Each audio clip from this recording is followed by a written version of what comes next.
Hello everyone, কেমন আছেন সবাই? আশা করি সবাই ভালো আছেন। সবাইকে জানাই শুভ সকাল।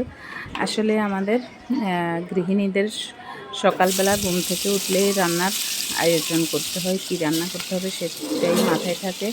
আর যারা চাকরিজীবী তাদের কথা তো নাই বললাম, যে তাদের তো আরও ডাবল ঝামেলা। তো যাই হোক, সকালবেলাই রান্না বসিয়ে দিয়েছি। তো প্রথমে কড়াইতে তেল দিয়ে চিংড়ি মাছগুলো ভেজে নিচ্ছি। আজকে চিংড়ি মাছ দিয়ে শসা দিয়ে রানবো। আর একদিকে রাইস কুকারে ভাত বসিয়ে দিয়েছি, কারণ সিলিন্ডার ব্যবহার করি, সেক্ষেত্রে একটু যদি কারেন্ট থাকে সেক্ষেত্রে রাইস কুকারেই ভাতটা রান্না করে ফেলি, যাতে কিছুটা হলেও সাশ্রয় হয়।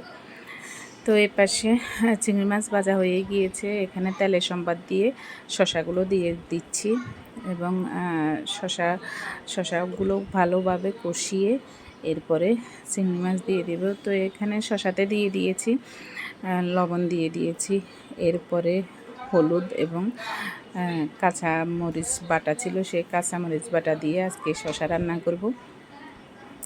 তো এই যে ভালোভাবে নেড়ে ছেড়ে নিচ্ছি।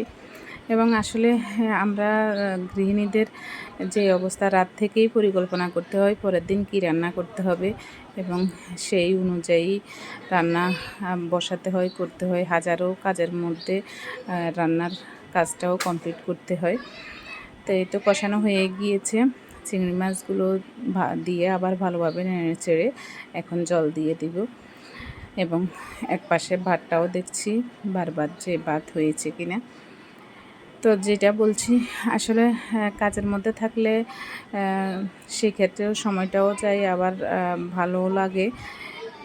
এবং আরেক পাশে চা বসিয়ে দিয়েছি, এবং রং চা দিয়েছি আজকে। আর এই তো ভাতটা হয়ে গিয়েছে। এখন লাইনটাই অফ করে দেব, কারণ ভাত রান্না কমপ্লিট হয়ে গিয়েছে। ধন্যবাদ সবাইকে।